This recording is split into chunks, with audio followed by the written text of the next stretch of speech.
Thank you for coming by the Lenovo Pop-Up Podcast With booth pleasure. today. Would you mind introducing yourself? Who are you? What do you do? Where you're from? I'm Sander Geerkens. I'm a product manager working for Proximus, which is one of the biggest telecom company in Belgium. Wow. And I'm actually a product manager in the B2B IT department. How did you get into this industry? So actually I graduated as a business engineer. So yeah, technology was already quite involved in the university, in the college, in the classes. And then afterwards, I started a graduate program at Proximus. And in the end, my last assignment, let's say, was in the enterprise department in the B2B IT. Okay. And I found it super interesting, and that's why I decided to stay. And then, long story short, you ended up somehow here with me, right? Yeah, here kind we of, are. kind of. You never thought you'd be on a podcast, right? No. This morning, I didn't woke up with the idea. Today, I will do a podcast, but super nice experience. Anything is possible, right? Well, on that note, if you'd like to go ahead, we'll have you pick a card from the deck. All right. Okay. So, fun fact.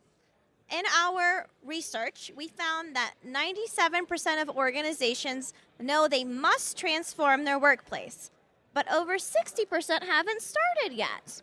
So why do you think so many organizations are stuck in the planning phase?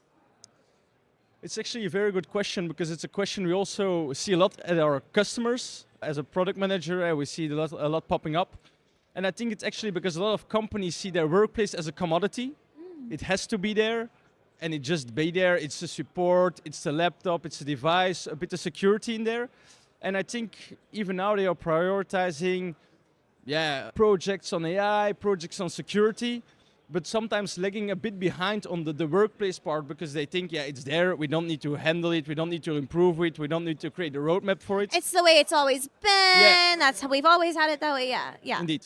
So I think that's why, because they are just not prioritizing it, seeing it as a commodity, while it actually has quite some big challenges that companies should definitely address.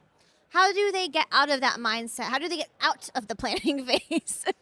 It's quite a challenge, but I think it's as companies as well, because as Proximus, we're actually a partner of Lenovo. Yeah. And we actually try to partner up and then go to the customers, present them the solutions, point out the pain points where we can actually provide support because they don't need to do it themselves alone. We can support them with it.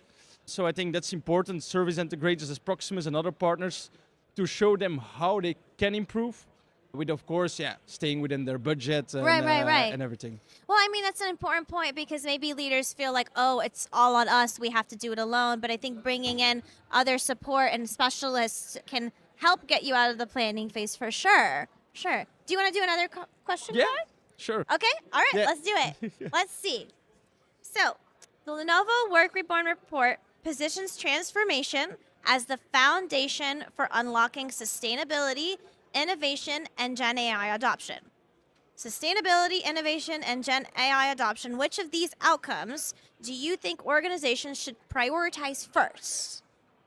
I think, first of all, that innovation and Gen AI is quite on the same level, so I don't know where we need to position the difference.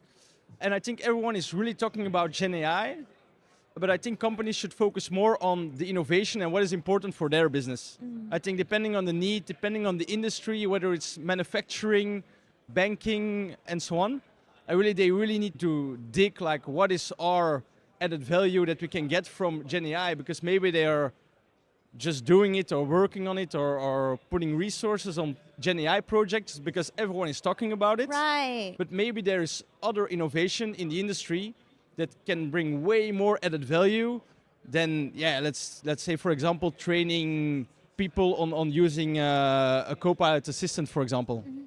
Yeah, no, you bring up a good point because at Lenovo, we really focus on the personalization and the unique way that businesses can use these tools.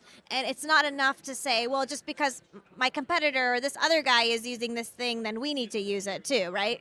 Yeah, definitely. And I think it's indeed very persona-based, looking at the enterprise that, sometimes some resources should really go to more innovation on their own products instead of just pushing like, oh, everyone is talking Gen AI, oh, we need to do it too. How important is personalization? I think until a certain extent, you can't do it like for everyone personally. That's of course very difficult. But as a workplace provider, what we always do is start from personas. And I think it's very important if you will just take all the people from IT in your company to sales, and you will just give them the same tooling, the same training, I think you really miss out on opportunities to create some persona-based experiences, tooling, specialized training. I think it's super important to have a proper workplace approach for companies to work in personas. Well, that wraps it up for my questions game today. Thank you so much for dropping With pleasure. by. With pleasure. If you're interested in learning more about the Lenovo Work Reborn Research Report, make sure to check it out in the description below.